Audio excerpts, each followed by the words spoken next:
Canadian Bulldog for wrestling merchandise and memories. That's merchandiseandmemories.com. And welcome to another episode of Bulldog's Unboxings. Now, we have talked on this program about the WWE Superstars figures. In fact, if you go back to one of the earliest episodes of this series, I want to say it was episode 2 or 3, when I opened my first WWE Superstars figure, which was Ric Flair. I kind of remember saying, I don't know if I need this entire collection. Well, since then, I have unboxed literally every figure in this series. This is now Series 6 and Series 7 combined. The reason that they're combined is because 2 figures are the same in each set. And this is the second time they've done that with WWE Superstars. I'm not entirely sure the logic. If you have to be a mint on card completist, you need 2 of each figure to double up. But we're unboxing them today, so I really certainly don't need that. But I do have every WWE Superstars figure in existence right now. I'm kind of running out of room, to be honest. We're going to go through 6 figures today. And just before we get started, I've mentioned in some of the other unboxings for Superstars figures that if you lay them out package to package, they kind of put together a picture of sorts. And I did not find that with Series 6. It kind of connected, but didn't quite. I tried my best to try and rearrange the pieces and see what happened. Didn't happen. Then I did it for Series 7, and it seems to have fit. So whether this is just a glitch in the system, or maybe the Series 6 Hogan and Piper figures have different carding, that's entirely possible as well. So just because I'm not going to be an on-the-box completist, I lost out on putting together that little image, but that's fine. So we're first going to go through Series 6, and the first one we're looking at is absolutely perfect. Take a look at Mr. Perfect. And love the iconic WWE Superstars packaging, as I mentioned a minute ago. This is just an interesting gear for Mr. Perfect. And then just on the back has some of his catchphrases. Nobody beats Mr. Perfect. Nobody Perfect Plex. And then you see the other Series 6 figures, which will come into play as we dissect Series 6 and 7. Let's pop this bad boy open. I'm just going to mention off the bat, each of these Superstars figures come with a package of extra hands. I believe 3 extra hands each figure. I'm not going to get into them. It's too time consuming when we're looking at 6 different figures, and I honestly don't pose them with alternate hands most of the time anyways. Let's go on to Mr. Perfect though. This is perfect. It's beautiful. Obviously the head scan on here is pretty good. Love the green cloth singlet that does, if you so wish, you can actually take it off, and he has just regular trunks underneath. He also has the Intercontinental Championship as a bonus, which is really nice. It fits perfectly around his waist. Got the white wrist tape on either hand, and then you've got the Mr. P signature boots he's got here.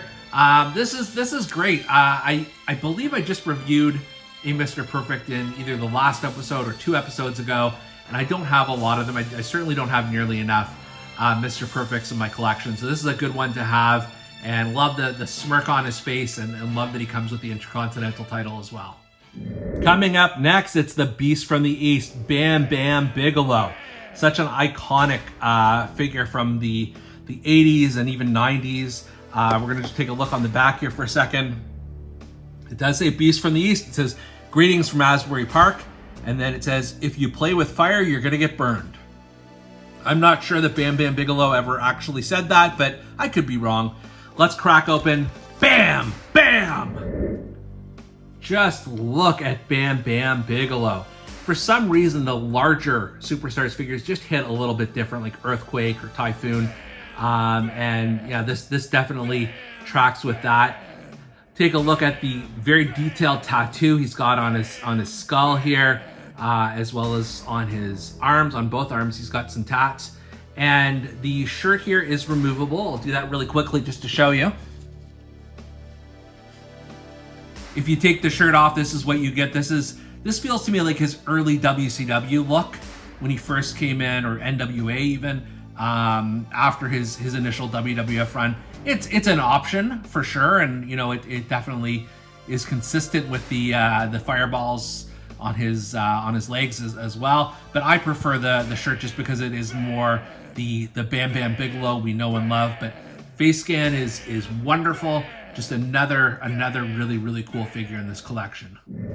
Up next, it is the Hot Rod Roddy Piper, one of my all-time favorite wrestlers. So I cannot have enough Roddy Pipers, and I'm so pumped that he is finally in this Superstars line. Just showing you the back here, it says Hot Rod, and then sooner or later, everybody pays the Piper. Oh, and he's also got, just when they think they got the answers, I changed the questions. Now, I'll just note this is Series 7. It's also in Series 6, so there may be a difference in the carding on the back or on the front, just alluding to the connection that I mentioned earlier. But either way, it's time to pay the Piper. Talk about vintage Roddy Piper. This is when his hair is has a little bit of length to it, so it's not when he returned as a babyface. This is probably, WrestleMania 1, WrestleMania 2 Hot Rod. Obviously, he's a bit too muscular for the time, but that's how these figures are all created. Their physiques are fairly similar. Note that you can remove this Hot Rod Ringer shirt. You can also remove the kilt. I'm not going to do that here because I just find once you start putting it back on, it doesn't look exactly the same. And this is how I would display a Piper anyways. But he does have blue trunks underneath, if you can see there. We just did an upskirt for the first time on Bulldog's unboxings. He's also got blue knee pads. He's got the famous RP, the RP boots that we know and love. And then in addition to that, Hot Rod also comes with a microphone, and it's doesn't want to let me focus on it, but it's a generic microphone. No WWE, no WWF, no, not even a WWE Legends. I don't know if that's a mistake, but I'm not mad about that. I'm fine with a perfectly just innocent looking generic microphone to fit in his hands, and we'll just pop it in here. There we go. So he can host Piper's Pit. He can use his biggest weapon, his mouth, against all of his opponents. I'm such a huge Hot Rod fan. Is this my favorite Roddy Piper to date? Maybe not, but it's an iconic look, and you gotta love it. Moving right along, we have got Hulk Hogan. This is a different Hulk Hogan than we've had before. I also believe this is the Chase variant. I purchased this a long time ago, but I remember that saying that the boots were a different color. I want to say they're blue. And yes, they are blue. So I believe that is the rarer one. Now again, this is a Series 7. It says Hulk rules. What you gonna do when Hulkamania runs wild on you? And say your prayers and eat your vitamins. No brother in there. But again, the Series 6 may have slightly different information, but you can see this is he's on both Series 7 and Series 6. I don't know if both versions are in both series. I guess that's above my pay grade, folks, but let's crack open the Hulkster here. This is an interesting Hulkster for sure. I have never seen a figure in the workout gear before, and it looks kind of like pajamas. I think if there were any figure that I would pose without the gear that they come with, it might be this one. Although I don't know, it's unique enough. So he does have the blue boots, and I believe if we show another behind the scenes shot here, you can see did I rip the Velcro? Uh-oh. He's got blue trunks anyways. We're gonna put that Velcro together real quick. All right, let's not tell anybody about that, but it's back together now mostly. He's also got the weightlifting belt. He's got the cross removable. I believe the headband is removable as well. And then, like I said, he's got the blue boots, the blue trunks. It's not my favorite Hulkster by any means, but it's not a bad one to have in this particular collection because it is kind of a throwback to that rock and wrestling cartoon era. We're now into the Series 7 exclusive figures, and we kick things off with Captain Lou Albano. I am so excited for this. This is his first time in any Mattel figures, I believe. He also has a Legends figure coming out, or maybe already be out by now, I'm not sure, including the fabric gear. And then on the back, you've got here, often imitated but never duplicated. I'm Captain Lou and I'm talking to you. I'm a legend in my own mind. Not sure if he ever said that last one, but again, he could have. And you can see he is part of Series 7 here. And let's find out what the captain is all about. The good captain, Luis Albano, is here in figure form. What I do love is that, you know, it's obviously Captain Lou here. You've got him on the shirt, and then on his shirt, he's got even a smaller Captain Lou. So it keeps going on and on and on. What I also like too is that his hair is a lot longer here. This is very early, like 80s Captain Lou. It may, well, I guess it's supposed to be when he's a babyface, but I do believe he cut his hair right around that time as well. So maybe it's a bit of a mashup. He's got the elastic bands in his beard, that iconic look. He's also got a cross here, so maybe he's shopping at the same place as the Hulkster. Note that not only the Hawaiian shirt would come off, but also the pants. I'm not going to attempt that again because we don't need Captain Lou in his wrestling gear for any particular reason. And then things taper off here with his sneakers. This is super cool. Again, if you're looking at that early 80s rock and wrestling area, you need a Captain Lou Albano. He's just been missing in Mattel form for so long, and this is just a fantastic addition. And he also comes with, I can get it out of the package, oh hands. He comes with a breakable gold record that I guess Roddy Piper would actually smash over his head in a ceremony.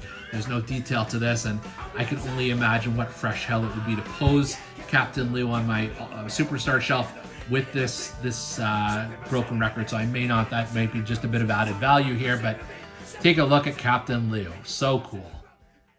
What time is it? It's time. It's Vader! Time! That was a pretty awful Vader introduction, but you can see here, this is actually Vader from WCW because of this White Castle of Fear KP. I believe the only time it has been used is in his first WWE Legends figure like 100 years ago. So it's cool to have that back. And then on the reverse here, you can see this is a Series 7 exclusive. It says, "It's Vader time, the Mastodon. I fear no man, I feel no pain." And if it was truly from WCW, the one thing he kept saying over and over again is, "Who's the man?" But they did not include that on here. Okay, let's crack open Vader. Vader is friggin' awesome, with one exception I can see we'll get into in a second. But look at this cape. It is beautiful. It reminds me in a way of the Papa Shango cape from, I can't remember if it was Series 3 or Series 4 of Superstars. It's got this like fuzzy material and then just, you know, sort of pure white. So this is his WCW look.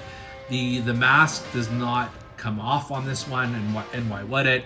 He doesn't have the Vader time on his chest because, again, this is his WCW look where he didn't always have that. He's got the big knee pads, the big boots, and again, it's, you know, this is a bigger figure, so like Bam Bam, it looks a lot better. The one thing that doesn't look as good is the hands, because even on the package we saw those gloved hands that he always wore. Like, I can't remember, like maybe if he's on a night on the town with Mrs. Vader, maybe he took the gloves off, but other than that, he always had them. So I'm just gonna check the package here just to see if we do have other, this is the first time I'm checking to see if we have other hand options.